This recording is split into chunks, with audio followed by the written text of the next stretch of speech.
الحمد لله رب العالمين والصلاة والسلام على سيدنا ومولانا محمد وآله وأصحابه أجمعين.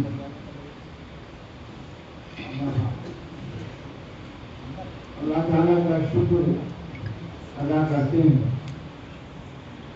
اس سعادت پر کہ اس عظیم علمی سیمینار میں حاضر ہیں اور سیمینار میں روح رواں حضرت مولانا ہمارے مخدوم العلماء حضرت مولانا محمد سفیان قاسمی صاحب دعوت برکاتہ کی شفقت اور حسن اخلاق کی برکت سے توجہ کے ساتھ حاضر ہیں. مجھے حکم پہنچا تھا اسی مجلس میں خصوصی طور پر شرکت کا، تو میں نے پیغام پہنچانے والے عزیز مولانا مفتی محمد نوری صاحب سے عرض کیا تھا کہ عرض کر دینا کہ اگر اس سیمینار کی پچھلی نشستوں میں بیٹھنے کی جگہ مل جائے تو ہمارے لیے بڑی سعادت ہے. یہ بہت مبارک موقع ہے. یہ جماعت دیوبند کی طرف سے ایک فریضے یا ایک قرض کی ادائیگی کی کوشش ہے جو ابھی پوری ادا نہیں ہو پائے گی. یہ سلسلہ جاری رکھنا ہوگا.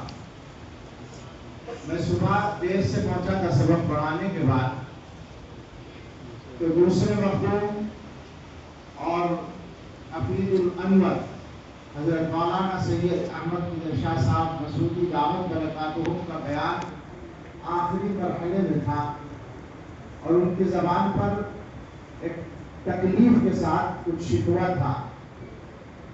میں نہیں جانتا، میں نے ان دنوں سوشل میڈیا پر اس طرح کی کوئی چیز نہیں دیکھی، کچھ مصروف بھی رہا. لیکن جن لوگوں نے اعتراض کیا ان سے کہنا ہے کہ آپ کو ایک سیمینار پر اعتراض ہے، ہم 100 کریں گے انشاءاللہ. آپ نے مضمون کو غلط سمجھا ہے اور خلط مبحث کیا ہے. میں معافی چاہوں گا، میرے حصے میں کچھ بات مرتبہ ایسی باتیں آتی ہیں، میں اشارے کروں گا چونکہ تفصیل کا موقع نہیں ہے. جو مخاطب ہے جہاں پہنچانی ہے پہنچ جائیں گی. یہ حق کی ادائیگی کی کوشش ہے، فرض کی ادائیگی کی کوشش ہے اور مطالعہ شروع ہو رہا ہے ایک طرح سے اجتماعی طور پر، اور یہ مطالعے کا سلسلہ جاری رہنا چاہیے. سیمینار میں کچھ سوالات کھڑے ہوئے ہیں، کچھ سوالات پیدا ہوں گے، کچھ موضوعات اٹھ گئے ہیں، ان سب پر مطالعے کی تفصیلی ضرورت ہوگی. آئیں فضلا اور محنت کریں اور اس میدان میں آگے بڑھیں تو انشاءاللہ ہمارے لیے ایک بہترین راستہ ہوگا. 2-3 باتیں ذہن میں تھیں. صبح کچھ باتیں آئی تھی. پہلی بات، یہ سیمینار دارالعلوم وقف دیوبند کر رہا ہے، مگر میں بتکلف عرض کرتا ہوں کہ اس میں دارالعلوم دیوبند شریک ہے. ہم دارالعلوم وقف کے کام کو اپنے کھاتے میں درج نہیں کرانا چاہتے، بلکہ اپنی تائید اور موافقت، مکمل موافقت ظاہر کرنا چاہتے ہیں. اور یہ سرزمین دیوبند یہ حقیقت میں تمام باتوں کے باوجود ایک ہے، اور اس کے لیے میرا جی چاہتا ہے کہ ہمارے ایک شاعر تھے بنارس کے تاج الدین اشرف رام نگری، وہ ایک مرتبہ دیوبند آئے تھے تو انہوں نے ایک نظم کہی تھی. اس کے بعد اشعار میرا جی چاہتا ہے کہ میں پڑھ دوں حضرت مولانا کی اجازت سے. اے پاک اور حسین نظاروں کی سرزمین، اے مسجدوں کے شہر مناروں کی سرزمین، اے شرع مصطفیٰ کی بہاروں کی سرزمین، علم و عمل کے چاند ستاروں کی سرزمین، گلہائے علم سے ہے معطر فضا دری، میر عرف کو پہنچی تھی ٹھنڈی ہوا دری. اے ہم وقار کوفہ و بغداد و تاشقند، دامن تیرا علوم نبوت سے بہرہ مند، ازہر کے بعد سب سے ہے رتبہ تیرا بلند.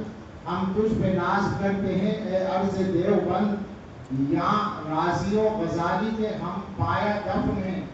یہ سیمینار کے بھی مناسب ہے اس لیے کہ ہمیں یاد ہے ترانے دارالعلوم کے کہنے والی شخصیت حضرت مولانا ریاست علی صاحب نور اللہ مرقدہ فرماتے تھے. آپ جانتے ہیں کہ ترانے دارالعلوم کا ایک ایک شعر اپنی جگہ شاہکار ہے، لیکن وہ فرماتے تھے کہ سب سے زیادہ طاقتور وہ شعر ہے جس میں علامہ کشمیری کا تذکرہ ہے.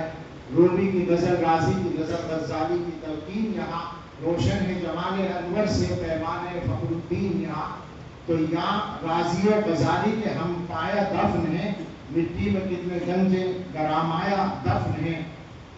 لمبی غزل میں ایک دو چیزیں سنانا چاہتا ہوں، آخر میں ایک بات ضرور سنانی ہے. گمسو کھڑا ہوں تربت قاسم کے روبرو، وہ دین کا ترجمان، وہ ملت کی آبرو، خاشامدی میں لشکر باطل سے روبرو، ٹپکا تھا جس تیغ سے تابوت کا لہو، تاریخ ہند کرتی ہے جھک کر اسے سلام، دیتا ہے انقلاب کا وہ آج بھی پیام. اور اب وہ ٹکڑا ہے جس کی وجہ سے میں نے نظم سنائی ہے. غالباً یہ عام طور پر سنی نہیں گئی ہوگی، میں نے رسالے میں شائع کی تھی اور ایک دفعہ انعامی جلسے میں پڑھی تھی. دو گھاٹ ہو گئے ہیں مگر آپ جو ہے ایک، شاخیں ہیں دو پھولوں میں مگر رنگ و بو ہے ایک، ساقی الگ ہیں بادہ ہے ایک اور سبو ہے ایک، اعضاء ہیں ایک جسم کے ان میں لہو ہے ایک، ایک روشنی دو حصوں میں تقسیم ہو گئی، جلووں کی اس سے اور بھی تعمیر ہو گئی. لہذا یہ جماعت دیوبند کی طرف سے علامہ انور شاہ کے حضور خراج عقیدت ہے. مفتی محمود حسن صاحب ننگوئی رحمۃ اللہ علیہ کی نظم آپ لوگوں نے پڑھی اور سنی ہوگی. اس کا ایک ٹکڑا ہے اجمیر کے دلبر میں، سرہند کے سرور میں، گنگوہ کے رہبر میں، کشمیر کے انور میں میں نے تمہیں دیکھا ہے. یعنی گویا علامہ کشمیری ان شخصیات میں ہیں جو اللہ کی نشانیوں میں سے. دو تین باتیں کسی کے بارے میں حضرت علامہ کشمیری جو رائے ظاہر کرتے ہیں وہ طویل مطالعے اور غور و فکر کا اور گہرے غور و فکر کا نتیجہ ہوتی ہے. صبح تذکرہ آیا اور شکایت آئی، ٹھیک ہے، جب ایک آدمی کو ہم نے بلایا تو اسے شکایت کرنے کا موقع مل گیا.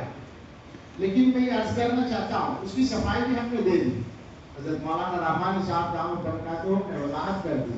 لیکن میں معافی کے ساتھ جماعت دیوبند کا ایک نہایت ضعیف فرد، اپنے بڑوں کی موجودگی میں اگر غلطی ہو تو فوراً اصلاح کی جائے. ادھر بھی بڑے ادھر بھی بڑے موجود ہیں. یہ بہت چھوٹے ہیں، شاگرد ہیں، لیکن اب بہت بڑے ہیں ماشاءاللہ، تو سبھی بڑے ہیں. میں یہ عرض کرتا ہوں تعبیر کی ذمہ داری نہیں ہے، چونکہ ترجمہ ہے، ظاہر ہے ہماری ہے، اردو میں بیان ہے، عربی میں تعریف ہوئی ہے فیض الباری کی. تو جو لفظ ہے وہ کیا بولا گیا اور کیا تعبیر ہو، اس کے ترجمہ کیا ہوا، وہ تو الگ بات ہے. لیکن جو کچھ کہا جا رہا ہے شیخ محمد بن عبد الوہاب کے بارے میں جو کہا ہے، اگر کہا ہے یا اور کسی کے بارے میں، تو آپ اس کو اس طرح کیوں سوچتے ہیں کہ وہ میں نے یا انہوں نے یا فلاں نے کہا، ہمارے زمانے کے کسی آدمی نے کہا. نہیں صاحب، وہ علامہ کشمیری نے کہا ہے. وہ اس آدمی نے کہا ہے جو بہت بڑے بڑے مقام پر ہے، اس کو وہاں بولنے کا موقع ہے، وہ کہنے کا حق ہے. اور اس مفہوم کو اگر وہ ادا کر رہا ہے، دہرانا نہیں چاہتا تھا کہ مسئلہ نہ کھڑا ہو، الفاظ بھی نہیں دوہرا رہا ہوں، مفہوم بھی نہیں دوہرا رہا ہوں. کیا یہ ضروری ہے کہ وہ بات غلط ہو؟ علامہ کشمیری رحمۃ اللہ علیہ درک اور فہم کے جس مقام پر ہیں، کیا کسی دوسرے آدمی کے بارے میں ان کو یہ شبہ نہیں ہو سکتا کہ اس سے کچھ چیزوں میں سطحیت صادر ہو رہی ہے یا غلطی ہو رہی ہے؟ ہمیں زیادہ تعبیر کرنے کی ضرورت نہیں ہے. شاہ صاحب نے جو کہا وہ ٹھیک ہے، صاف بات ہے، اختلاف ہے، اختلاف ختم نہیں ہے. سعودی حکومت کی مضبوط تائید کی وجہ سے ایک چیز کو تقویت مل گئی، وہ اپنی جگہ ہے، مگر ہم صفائی سے کہتے ہیں ہمیں چندہ نہیں لینا. تو ہم کیوں اپنی بات سے ہٹیں گے؟ نہ دارالعلوم کو لینا، نہ وقف دارالعلوم کو لینا ہے. ہمیں اپنے موقف پر قائم رہنا ہے، اپنے اکابر کے موقف پر قائم رہنا ہے. ہمیں تعبیر کی ضرورت نہیں ہے. ہمارے بڑوں نے جو کہا ہے ہم اس پر قائم ہیں. حضرت شاہ صاحب کا ایک جملہ بہت چلتا ہے کہ انہوں نے کہا کہ صاحب نے عمر ضائع کر دی. یہ تعبیر ہے، یہ اپنے درد اور کرب کی ایک تعبیر ہے. اس کا مفہوم غلط لیا جا رہا ہے. یہ ذرا سمجھنے کی بات ہے. گویا اس انداز سے پیش کرتے ہیں کہ درسیات یا اسباق میں اختلاف بیان کرنا ہے، دلائل پہ گفتگو کرنا ہے، یا حنفیت کی ترجیح بیان کرنا ہے، یا فلاں بات کرنا ہے، یہ سب بیکار کا کام ہے. یہ اس جملے سے ان کا غلط استعمال ہے. میں آپ سے صفائی سے کہہ رہا ہوں یہ پیغام یہاں سے جانا چاہیے. میرا سوال ہے یہ جملہ فرمانے کے بعد کیا علامہ نے پڑھانا چھوڑ دیا تھا؟ کیا شاہ صاحب نے اپنے سبق میں کوئی اختلاف بیان کرنا چھوڑ دیا تھا؟ وہ کام اپنی جگہ جاری تھا. وہ اپنے درد و کرب کے اظہار کی ایک تعبیر تھی، اس کا غلط مفہوم نہ لیا جائے. ایک مضمون اور آیا ہے اور وہ ابھی یہاں پیش تو نہیں ہوا، کتابی شکل میں مجھے صبح مل گیا ہے. کہا یہ جا رہا ہے کہ شاہ صاحب کا جو بھی کام ہے، اب آپ دیکھیں نا صبح سے کتنی تفصیل کے ساتھ شاہ صاحب کے علمی کارنامے آ رہے ہیں. شاہ صاحب کا جو بھی کام ہے یا علماء کا، وہ سب حفاظت دین کا کام ہے، اشاعت دین نہیں ہوئی.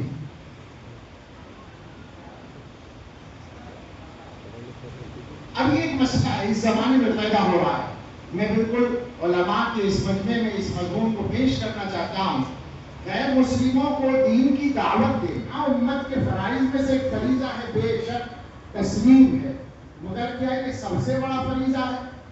کیا مسلمانوں کی تعلیم، تزکیہ اور تربیت کا کام پیچھے چلا جائے گا؟ کیا وہ نمبر 2 پر جائے گا یا نمبر 3 پر جائے گا اور نمبر 1 پر وہ جائے گا؟ سوچیں ذرا. اب ایسا اللہ کا جو شان نزول ہے وہ کیا ہے؟ اپنے لوگوں کی تربیت پر توجہ کی پہلے تاکید کی گئی ہے. مسلمانوں کی تربیت نہیں ہوگی تو کیسے وہ دعوت آگے جائے گی؟ دعوت دے کر جن لوگوں کو آپ لائیں گے وہ کن لوگوں کو دیکھ کر دعوت ایمان پر قائم رہے گے؟ کیا ایسے واقعات پیش نہیں آئے کہ ایک آدمی آیا اور واپس چلا گیا دیکھ کر کردار کو؟ بے شک یہ فریضہ ہے. میری گزارش ہے کہ ہمارے فضلاء اس میدان میں کام کریں. ابھی کام کم ہو رہا ہے، زیادہ کام کی ضرورت ہے. لیکن یہ کہنا کہ یہ نمبر 1 پر ہے اور باقی سب کام نمبر 2 پر ہے، یہ چلنے والی بات نہیں ہے. اور دلیل اس کی یہ دیتا ہوں کہ امت میں لوگوں نے یہ کہہ رکھا ہے کہ صاحب وہ اسلامی حکومتیں بن گئی لہذا دعوت کی طرف سے توجہ ہٹ گئی. حکومتیں بن گئی. حکومت بنانا مسئلہ کب ہے؟ وہ جن لوگوں کے ذہنوں میں حکومت اصل ہے وہ یہ سب بات کرتے ہیں، ورنہ ہمارے یہاں یہ بات نہیں ہے. صحیح بات یہ ہے کہ 1400 برس میں دور صحابہ کے بعد سے امت کے تمام تابعین، تبع تابعین، مجتہدین، فقہاء، محدثین، اولیاء اور مشائخ اور علماء امت نے زیادہ تر اپنی زندگیاں کس کام میں کمائی ہیں؟ تعلیم میں، تربیت میں، تزکیے میں، ان کاموں میں، امت کی تربیت میں. وہ کام بھی کچھ لوگوں نے کیا ہے اور اس کی اہمیت کو گھٹانا بالکل مقصد نہیں ہے، مگر نقطۂ نظر ٹھیک کرنے کی ضرورت ہے. یہ سمجھنا کہ ہمارے ملک میں مسائل اس لیے ہیں کہ ہم نے دعوت کا کام نہیں کیا، اس نظریے پر نظر ثانی کی ضرورت ہے. میں اشارہ کر رہا ہوں، اگلی بات میں نہیں کہتا چونکہ ایک نئی بحث سے جائے گی، موضوع بدل جائے گا. لیکن چونکہ شاہ صاحب کا نام لے کر بات کہی گئی اس لیے براہ راست اس سیمینار سے اس کا تعلق ہے کہ شاہ صاحب نے جو کام کیا وہ حفاظت دین کا کام ہے، اور جو علماء کرتے ہیں سب حفاظت دین کا کام ہے، اشاعت دین کا کام نہیں. اور جو اصل ہے معاف کریں. بس آخر میں مجھے اپنی بات ختم کرنی چاہیے، زیادہ لمبی نہ ہو جائے. 2-3 باتیں گزارشات اپنے نوجوان بھائیوں سے، اپنے فضلاء سے. ایک بات تو یہ کہ شاہ صاحب کا جذبہ لے کر یہاں سے جائیے. فتنے نئے ہیں اور 2 فتنوں کا تذکرہ بار بار آ رہا ہے، قادیانیت کا اور الحاد کا. قادیانیت کے کچھ گمچھلے اور بھی اس زمانے میں، شکیلیت اور فنا اور پورے ملک میں نہیں دنیا بھر میں اب وہ کام کر رہے ہیں. آپ یاد رکھیں ایمان پر ڈاکے ڈالنے کا کام مسلسل ہو رہا ہے اور الحاد میں جو اسپیشلسٹ بیٹھے ہیں میرے برابر میں اس وقت کے جو حالات ہیں. ابھی جمعیت علماء کی میٹنگ میں جو رپورٹ پیش کی تھی اس سے معلوم ہوا کہ الحاد کی طرف، انکار مذہب کی طرف جانے والے مسلمان ہندوؤں کے مقابلے میں 400 گنا زیادہ ہیں. عجیب صورتحال ہے. الحاد ہم میں زیادہ پھیل رہا ہے. کتنا مشکل معاملہ ہے اور کتنی محنت کی اس پر ضرورت ہے. اسی طرح سے حضرت علامہ کشمیری رحمۃ اللہ علیہ کے یہاں جو علمی کام کا نہج ہے اس کام کو اپنانے کی ضرورت ہے. آج کل ہمارے کاموں میں معاف کریں، بہت معافی چاہتا ہوں، لیکن کیا کروں، جو صحیح بات ہے کہیں تو وہی جائز نہ کہا جائے. سطحیت بہت آ گئی ہے. ہم لوگ جو ہے بہت آسانی کے ساتھ ادھر ادھر کی چیزیں جمع کر کے مصنف بننے کے شوقین بنتے جا رہے ہیں اور یہ شوق بڑھتا جا رہا ہے. اللہ نہ کرے کہ یہ سلسلہ آگے بڑھے. بالکل اپنے آپ کو کھپا دیں اور اپنے نام کو پیچھے کر لیں علم کے لیے اپنے آپ کو بھلا دیں اور وہ محنت کریں جس محنت کی ضرورت ہے. شاہ صاحب کے ایک چیز پر اور ذرا سے توجہ کی ضرورت ہے. علامہ کشمیری رحمۃ اللہ علیہ نے کتابیں زیادہ نہیں لکھی، یہ بات کہی جا سکتی ہے. یہ الگ بات ہے کہ ان کے یہاں 4 سفر بھی ہیں تو وہ 4000 کے برابر ہو گئے، وہ ان کے علم کا مسئلہ ہے. لیکن کتابیں زیادہ نہیں لکھی ہیں، پھر بھی ان کا علم زندہ ہے، وہ ان کی تدریس کی اصل برکت ہے. تو اس لیے علماء سے یہ بھی میری گزارش ہے کہ تدریس کے کام پر خاص طور سے توجہ دیں اور محنت کے ساتھ پڑھانے کا سلسلہ جاری رکھیں. کوئی بات میری حضور سے متجاوز ہو گئی تو معافی چاہتا ہوں اور دعا کرتا ہوں، اور دعا تو سبھی کے لیے ہے. یہ عجیب و غریب علمی بزم سجی ہوئی ہے. حضرت مولانا محمد سفیان صاحب دامت برکاتہم، عزیز محترم حضرت مولانا شکیب قاسمی صاحب دامت برکاتہم، حضرت مولانا سید احمد شاہ صاحب مسعودی دامت برکاتہم. ان سب حضرات کے لیے اگر ایک مشترکہ وصف تلاش کیا جائے تو حسن اخلاق کا یہ مجسم حسن اخلاق ہیں. ہم جیسے ادنا طالب علموں کو بھی نوازتے ہیں. اللہ تعالیٰ ان حضرات کی حفاظت فرمائے اور ہم سبھی کو اپنے آپس کے ایک جملہ میں زبان پہ اور آ گیا ہے، آپس کے اختلافات پیچھے کر کے کام کرنے کی توفیق عطا فرمائے. اختلاف ہوں گے، یقیناً ہوں گے، آئندہ بھی ہوں گے، پہلے بھی ہوئے ہیں، مگر جو جانے والے ہیں وہ خوب لڑ بھیڑنے کے بعد بھی حسن خاتمہ سے سرفراز ہو کے گئے. میں اشارہ کر رہا ہوں، نام میرے ذہن میں اب لے نہیں رہا ہوں، ورنہ مجھے 5 منٹ اور بولنا پڑے گا. جنہوں نے پہلے اختلافات کیے اور لڑائیاں کی وہ سب حسن خاتمہ کے ساتھ دنیا سے گئے. اس کا مجھے ذاتی طور پر تجربہ اور یقین اور معلومات ہے. آگے والوں کے لیے بھی یہ راستہ ہے کہ وہ اللہ کے لیے کام کریں، اختلاف کو پیچھے رکھیں، اپنی شخصیت بنانے کے لیے کام نہ کریں، محنت کریں. اللہ ہم سب کو توفیق عطا فرمائے. آمین. وآخر دعوانا الحمدللہ.